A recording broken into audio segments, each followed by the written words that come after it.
এতিয়া ফাইনেলি ৰংঘৰ আহি পালোঁ। তলাতল সোমালোঁ, তলাতল ঘৰ চালোঁ। এতিয়া তাৰ পৰা আকৌ বেছি দূৰ নহয়, খুব বেছি 1 কিলোমিটাৰ এটা টাৰ্ণিং এটা ল'ব লাগে, বা 1 কিলোমিটাৰ বা 1.5 কিলোমিটাৰ যিয়ে নহওক। আপোনালোকে গম পায় ৰংঘৰ চবেই আহিছে। ৰংঘৰ কি জানে, তাত বিশেষ একো ক'বলৈ নাই। চবৰ সকলোৱে দেখা পাইছে, আহিছে, আমিও আহিছোঁ, অহা নাছিলোঁ আগতে। আমি এতিয়া সোমালোঁ, এইটো টিকেট কাউণ্টাৰ আছিলে। ইয়াতে ৰংঘৰত আকৌ 25 টকা লয় পাৰ পাৰ্চন। আপুনি অনলাইনো কাটিব পাৰে বা অফলাইনো কাটিব পাৰে। এয়া হৈছে ৰংঘৰ। ফাইনেলি আমি ৰংঘৰ আহি পালোঁ। অসমৰ শিৱসাগৰত অৱস্থিত ৰংঘৰ অৰ্থাৎ মনোৰঞ্জন ঘৰ হৈছে এছিয়াৰ আটাইতকৈ পুৰণি এম্বি থিয়েটাৰৰ, যিটো 18 শতিকাত আহোম ৰজাৰ প্ৰমোদ সিংহই দুমহলীয়া ৰাজকীয় ক্ৰীড়া মণ্ডপ হিচাপে নিৰ্মাণ কৰিছিল। আহোম ৰজাই বিহুৰ সময়ত ম'হ যুঁজ দৰে খেলা ধূলা চাবলৈ ব্যৱহাৰ কৰিছিল। এয়াই হৈছে আমাৰ ৰংঘৰ, অসমৰ গৌৰৱ।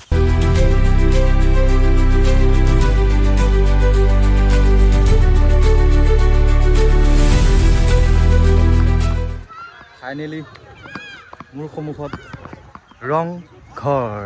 বহুত দিনে ভাবি আছিলোঁ ৰংঘৰ আহিম বুলি। ফাইনেলি ৰংঘৰ আহি পালোঁ, নে কি কোৱা?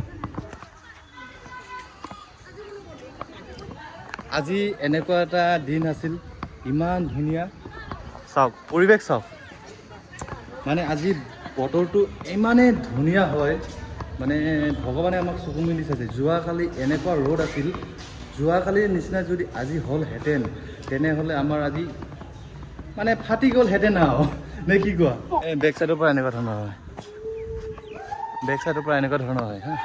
আৰু এফালে ধুনীয়াকৈ ফিল্ড আছে, এনেকুৱা বহা ফিল্ড আছে।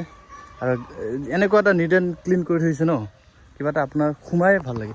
মানে ধুনীয়াকৈ ক্লিন কৰিছে, নিট এণ্ড ক্লিন কৰি থৈছে, সোমাই ভাল লাগে কিবা এটা। আৰু বেক চাইডে এনেকুৱা হয়। আজি বতৰটো খুবেই ভাল।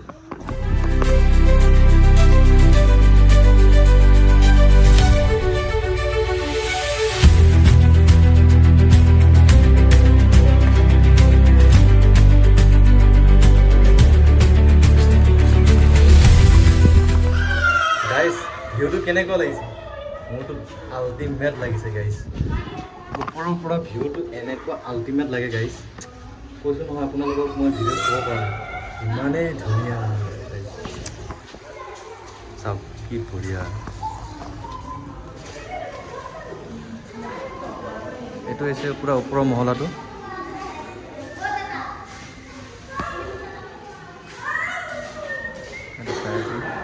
আৰু এইফালে আমি উঠি আহিছিলোঁ,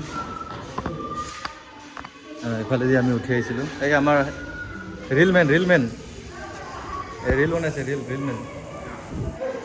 এইফালে উঠি আহিব লাগে। এয়া আমাৰ এইটো শালপুটি।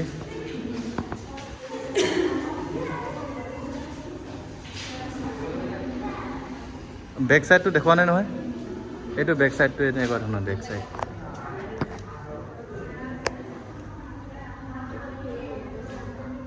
বেক চাইডেতো ফুল চুল লগাই দিব লাগিছিল না, নহয়?